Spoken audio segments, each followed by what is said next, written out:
The colony ship Endeavour drifted silently through the cold stretch of space near the Orion Spur. Inside the vessel, hundreds of human settlers rested in suspended sleep, their minds dreaming of the world they hoped to build on a new planet. They were simple people, farmers, teachers, engineers, and children. None of them imagined that something ancient and powerful was already watching them. Far away, hidden within the nebula's purple clouds, a warship belonging to the Zorcs waited. The Zorcs were a race feared across star systems. Their tall bodies were armored with dark scales, and their eyes glowed faintly in the shadows. They moved like hunters, every motion precise and controlled. For countless centuries, they had claimed themselves the apex predators of the galaxy. When weaker species crossed their path, the Zorcs only saw prey. On the warship's bridge, the Zorcs commander studied the human ship through glowing tactical displays. Fragile creatures, he hissed in his deep voice. No claws, no fangs. They will be easy. His warriors growled in agreement, their voices echoing like thunder in the chamber. And yet something unusual stirred among them. The humans had wandered deep into Zorc's hunting territory without escorts, without weapons of power. Either they were foolish or they carried a courage that demanded closer study. The commander decided, bring some of them alive. I want to see how long they last. Moments later, beams of light cut through the void as Zorc's raiding craft latched onto the human ship. Metal tore, alarms rang, and the humans awoke to confusion. From the sleeping chambers, several were taken, scientists, settlers, and a few security officers, and dragged into the claws of their captors. The humans expected fear. They expected panic. Instead, they found themselves strangely calm as they stood in the warship's vast hall, surrounded by towering hunters. The air smelled of iron and smoke, and every Zorc's eye glared at them as if they were nothing more than meat, waiting to be consumed. A young human, Lieutenant Marcus Hale, stepped forward. His uniform was torn from the struggle, but his posture was steady. He looked up at the towering Zorc's elder, refusing to bow. His calm gaze unsettled the predators. The elder leaned closer, his jagged teeth glinting. Do you not tremble, small one? Do you not fear us? Marcus's voice was steady. Fear is natural, but fear is not surrender. The hall fell silent. The Zorcs had faced many species before. Most cried, begged, or broke down the moment they stood in the hunter's grasp. But these humans, weak in body, soft in skin, stood tall, their eyes filled not with despair but with calculation. The predators did not expect this. To test them, the Zorcs brought the captives into harsh trial chambers. The first chamber was a freezing cavern, walls covered in jagged ice. The temperature could kill most species within hours. The humans huddled together, sharing warmth, planning calmly and conserving energy. The Zorcs watched with narrowed eyes as the fragile beings adapted without complaint. The second chamber was filled with shifting platforms suspended over a deep abyss. The Zorcs thought the humans would panic and fall. Instead, Marcus and another colonist, Dr. Alara Grant, organized the group, guiding each person step by step until they reached the other side. They encouraged the weak, carried the tired, and never abandoned anyone. By the time the humans reached the final chamber, whispers had spread among the Zorc's warriors. These creatures did not act like prey. They adapted. They endured. They cooperated. The final chamber was different. A single young Zorc's warrior stood waiting, his claws gleaming. He growled, ready for combat. From the human side, Marcus stepped forward again. He held no weapon except a metal bar torn from the chamber wall. The fight began. The Zorc's warrior lunged with speed and strength, expecting an easy kill. Marcus rolled aside, using agility instead of power. He struck at weak spots, not with rage, but with strategy. Again and again, he dodged, endured, and returned with precise blows. The duel lasted longer than anyone expected. Though Marcus was smaller, his will never faltered. His eyes burned with a fire the Zorcs recognized, the fire of a hunter refusing to die. Finally, the elder ordered the fight to stop before blood was spilled. The hall filled with uneasy silence. The humans stood firm, their breaths heavy but controlled. The Zorcs watched with a mixture of confusion and curiosity. Never before had they seen such creatures. The elder spoke again, his deep voice echoing. Strange. You have no claws, no fangs, no armor. Yet you endure. Why?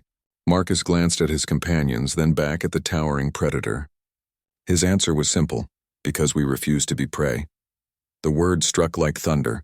For the first time in centuries, the Zorix predators felt something they had not known in battles against weaker races. It was not fear and it was not contempt. It was recognition. In the humans, they saw not food to be hunted, but something that mirrored themselves. Not prey, but predators. The Zorix elder leaned back slowly, his thoughts dark and uncertain. The humans had survived their tests, not by power, but by resilience, unity, and a strange strength that was not of the body but of the spirit. And as the warship drifted silently in the void, the predator race began to wonder if, perhaps for the first time, they had found equals. The trial chambers were over, but the story of the humans had only just begun.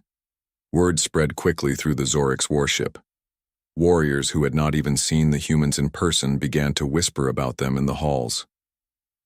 They did not break. They stood against the trial. One even fought with nothing but a piece of metal. For the Zorix, such tales carried weight. Strength and survival were their highest values, and any being who endured could not be dismissed easily. The Zorix commander, however, remained doubtful. He gathered his council of hunters in the war hall, their shadows flickering against the high walls carved with ancient scars of victories. "Do not be fooled," he growled. "They are weak. Their flesh is soft, their bones light. What you see is only stubbornness, and stubbornness snaps eventually." Still, he could not ignore the rising interest among his warriors. Curiosity was dangerous, for it weakened the clear line between predator and prey, so the commander made a decision. He would test the humans in ways no other species had survived. If they failed, the question would end. If they succeeded, then perhaps the galaxy had changed in ways he did not yet understand. The first test came sooner than expected. A young Zorix warrior, proud and restless, demanded to challenge a human in formal combat. His name was Korvac, son of a respected elder. He had teeth like blades and a roar that shook the chamber. He laughed at the sight of Marcus, the human who had stood so calmly before. "Fight me," Korvac snarled. "Let us see if your courage is truth or only words." The council approved. A ring was drawn in the center of the hall, surrounded by warriors eager to witness the spectacle. The humans watched with tense eyes, but Marcus only nodded and stepped into the ring. He had no weapon, only his body and his mind. The fight began with a storm of claws. Korvac lunged, his speed overwhelming. Marcus barely dodged, rolling across the stone floor, but his eyes remained sharp, watching every move. He knew he could not match Korvac in strength. Instead, he relied on his endurance, his ability to adapt. Each time Korvac attacked, Marcus shifted, forcing the predator to waste energy. Minutes stretched on. The hall echoed with the clash of movement, the gasps of warriors who had never seen such a contest.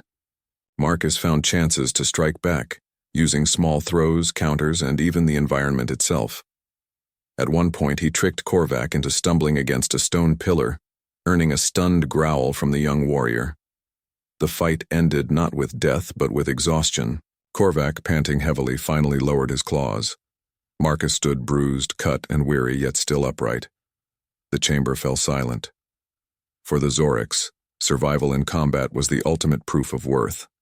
And here was a human, fragile and small, who had matched one of their own.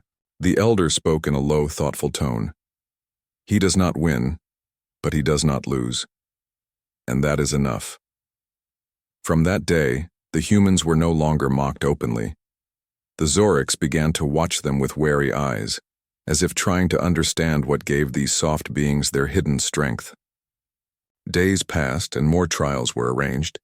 The humans were thrown into harsh environments filled with shifting obstacles, burning heat, and violent storms. Each time they endured, not because they were the strongest, but because they never abandoned one another. If one stumbled, the others lifted them. If one faltered, another gave encouragement. The Zorix, who had lived for centuries believing only in the strength of the individual, found themselves unsettled. They had always hunted alone or fought for personal glory. Yet here was a species whose greatest power lay not in solitary strength but in unity. One event changed everything. During a violent test in a collapsing chamber of molten rock, a young Zorix warrior lost his footing on a crumbling ledge. The floor gave way beneath him and he hung suspended over fire and smoke. Other warriors turned away, ready to accept his fall as weakness. That was the Zoric's way. But before the warrior slipped, a human hand reached out. Dr. Alara Grant, who had been guiding her people through the trial, grabbed the young predator's arm with all her strength. Her body trembled under the weight, but she refused to let go. "Hold on," she shouted, her voice echoing against the fiery walls. The young warrior stared in shock. No prey had ever risked their life for a predator, yet here was a human, fighting to save him. Other humans joined, pulling with all their might until the warrior was dragged to safety. The chamber grew silent as the humans collapsed in exhaustion. The young Zorix rose, breathing heavily, his eyes filled with confusion and something new: respect. He bowed his head to Alara, a gesture that stunned every predator watching. From that moment, whispers spread again. But this time, the whispers were not of disbelief or doubt. They were of admiration. They fight for one another. They risk for those who are not even their kind. They are not prey. The elder council gathered in private, troubled by what they had witnessed. One elder growled, "Compassion is weakness." But another replied softly, "Or perhaps it is strength we never understood." The humans continued to live among the Zorix, learning more each day. They studied the predator culture carefully, understanding that honor and survival were not just instincts but traditions carved deep into their people. At the same time, the humans revealed their own way of life, where cooperation and endurance had allowed them to thrive even against the odds of nature. Slowly, the Zorix began to see themselves in the humans, not in the shape of their bodies or the sharpness of their weapons, but in the fire that burned in their eyes. The fire that refused to be extinguished. And though the commander still doubted, even he could no longer ignore the truth. These fragile beings had proven themselves in ways no other species had before. The humans were not prey. They were something else entirely, something dangerous. Part 3. Reflection of Predators. The Zorix warship drifted through silent space, carrying with it an unspoken tension. The humans were no longer seen as weak creatures, yet neither were they fully accepted. They lived under constant watch, tested again and again, but something had shifted deep inside the predator race. Curiosity had turned into respect, though pride prevented many from admitting it. Then, one night cycle, the alarms of the warship rang out. Red lights flared across the steel corridors as thunderous voices filled the air. "Enemy fleet approaching," shouted a Zorix guard. The attackers were the Kreth, another predator species known for savagery.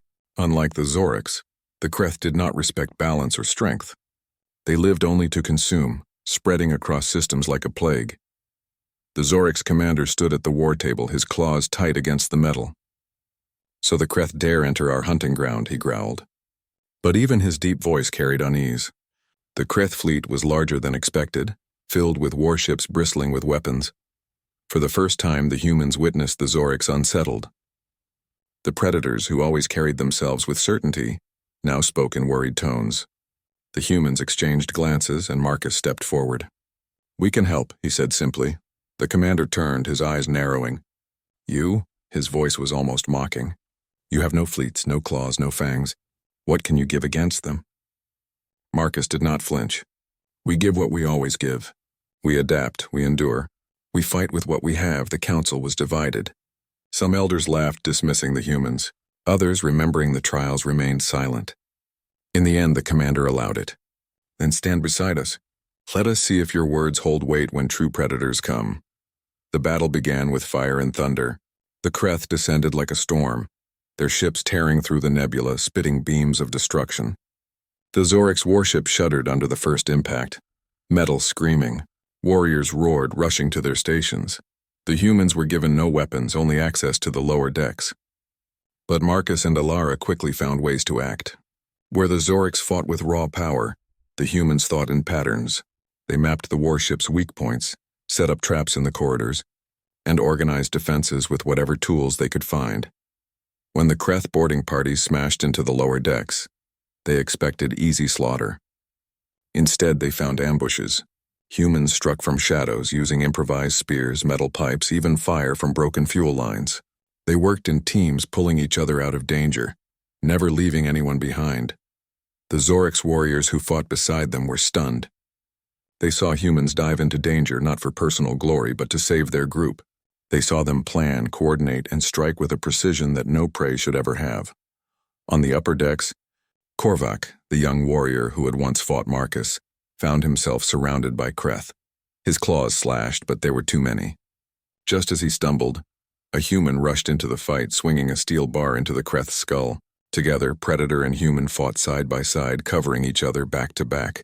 The sight spread like wildfire. Everywhere across the ship, Zorix warriors witnessed humans fighting not as fragile victims but as equals. The battle raged for hours. The Kreth were strong, but they lacked discipline. They sought only blood. The humans and Zorix together were different. The humans brought cunning and unity, while the Zorix brought raw strength and ferocity. Together they became something greater. Finally, with one last desperate push, the Kreth were driven back. Their ships retreated into the void, leaving the Zorix warship battered but alive. The silence after the battle was heavy. Smoke drifted through the halls. Sparks fell from broken lights, and the dead lay still. But among the living, something had changed forever. The Zorix commander walked through the wreckage and found Marcus and Alara tending to their wounded. The humans were exhausted, covered in burns and bruises, but their eyes still burned with that same fire. The commander spoke slowly, his voice softer than it had ever been. "I see now. You are not prey, not weak, not fragile. You are hunters, as we are, different in form, but not in spirit." The council gathered, and before all the warriors of the ship, the elder made a historic declaration. His voice echoed across the great hall. "The humans are not prey. They are kin. From this day forward, their fire burns beside ours." A roar shook the chamber, not of mockery but of respect. Zorix warriors beat their chests, acknowledging what had been proven in blood and battle. The humans stood quietly, humbled but resolute. They had not sought glory. They had only sought survival. Yet in surviving, they had shown the predators something even greater. That strength was not only in claws or teeth, but also in unity, sacrifice, and the will to rise again and again. That night, the Zorix elder sat in silence, staring into the darkness of space. His thoughts were heavy. For centuries, his people had ruled through fear and strength alone, but now, with humans at their side, he realized the galaxy would never be the same. When we looked into their eyes, he whispered to himself, we did not see prey. We saw ourselves, and that is far more dangerous. The stars outside glimmered cold and eternal, but in that moment a new fire had been lit. A fire that would shape the future of both species, and perhaps the galaxy itself.